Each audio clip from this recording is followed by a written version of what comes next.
Hello everyone, my name is Salah Jabir and I'm in the class 10C. Today I'll be reading The Button War by Avi. The forest was quiet. The August heat had made the air soft, ripe with the smell of earth and growing things.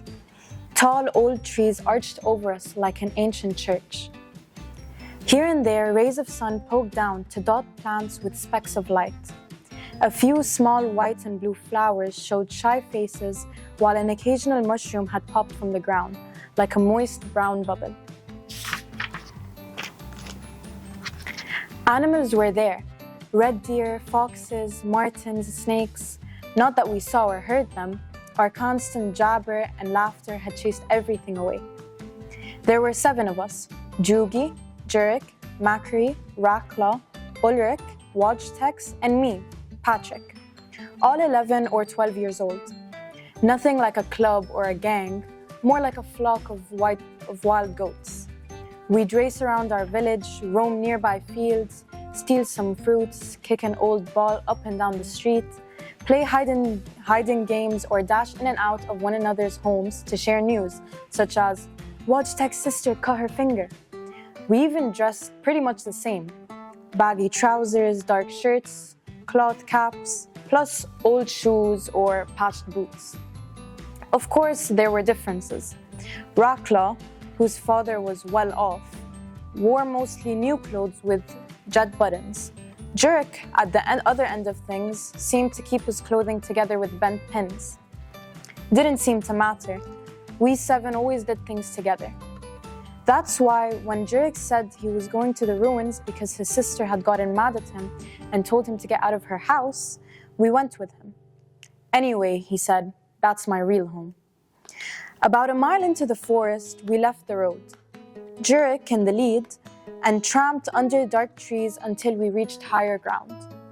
That's when we saw collapsed foundations and fragments of old walls, the stones mottled green-gray with moss and lichens.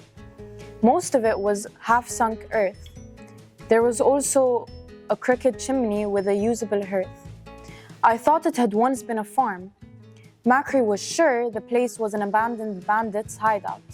Ulrich believed it was an old church. Jurek insisted the ruins had been a castle, which had belonged to the ancient Polish king Bolesław the Brave. What's more, Jurek claimed he was the true descendant of Bolesław, so he was the real owner of the ruins, the forest, and even our village. Knowing Jurek had invented the story to make himself feel important, we treated his notion for what it was, a joke. Jurek was no more royal than he was the man on the moon. Other kids in the village may have been as poor as Jurek. I didn't know them. When we got to the ruins, we did what we always did: set out to collect wood to make a fire in the hearth. It didn't matter that the day was warm. Sitting in front of a fire made us feel like we were having an adventure. Jurek and I went off together, walking side by side, looking for wood. Your sister gonna let you go back home? I asked. She always does, he said with a shrug and grin to tell me he didn't care. As we were grabbing sticks, I saw something small sticking out of the dirt. I bent over and picked it up.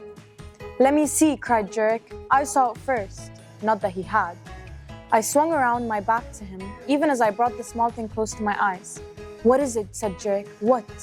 As far as I could tell, it was just a plain old rusty button. Is it for money? Demanded Jurek. A jewel? Button. I need it. I looked at him. No, you don't. You use pins.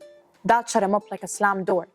He stood there, mouth open a bit, face puke pale. In fact, he looked so stupid, I laughed. My laugh was like a trigger. He lunged forward and tried to snatch the button. Belongs to me, he cried. Doesn't, I said, evading him. Does. The whole forest belongs to me. He was dancing around trying to get the button.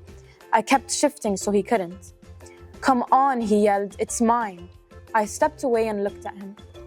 He was breathing hard. His hands were balled into fists and his cheeks were red. I'd never seen him so angry. I said, what's the matter with you? Everything on this land is mine, he shouted. Give it, I'm the king here. That's so stupid. Isn't, he screamed and made another grab, but I twisted away. I'll admit, I had no use for the dumb button. As far as I was concerned, Jurek was acting stupid because of that King Boleslaw story. It made me not want to give him the button. Next moment, he snatched a big stick from the ground, lifted it high, as if about to bring it down on me. "Give," he roared, face full of rage. He was waving that stick around like a club. Suddenly scared, I retreated a few steps and stared at him, and unable to understand what was happening. "I'm warning you," he cried, and came closer. The stick hovering. "Everything on this land is mine, all of it. Give." My heart was thumping, but I didn't want to back off. "Fine," I said, and threw the button as far away as I could. "You want it? Get it." He didn't even glance where I had thrown it.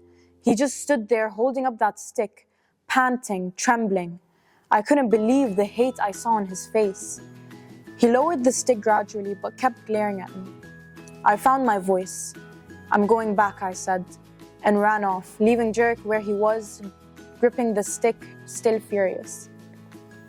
When I got to the ruins, I didn't say anything to the others. It was all too creepy and senseless. After a while, Jurek returned. He seemed calm, though at first he didn't even look at me or say anything. And I didn't ask him if he had found the button or why he had acted so insane. Instead, we all sat by the fire the way we always did, talking, fooling around. When it began to get dark, we got up, prepared to go back. Jurek held back. Trying to smooth things over, trying to be nice, I called, "You coming home?" He looked at me, his face a blank. "This is my home," he said. We went off and he stayed. As I walked back to the village, I kept thinking about what had happened. The truth is, I've never seen such hatred on anyone's face as I'd seen on Jurek's.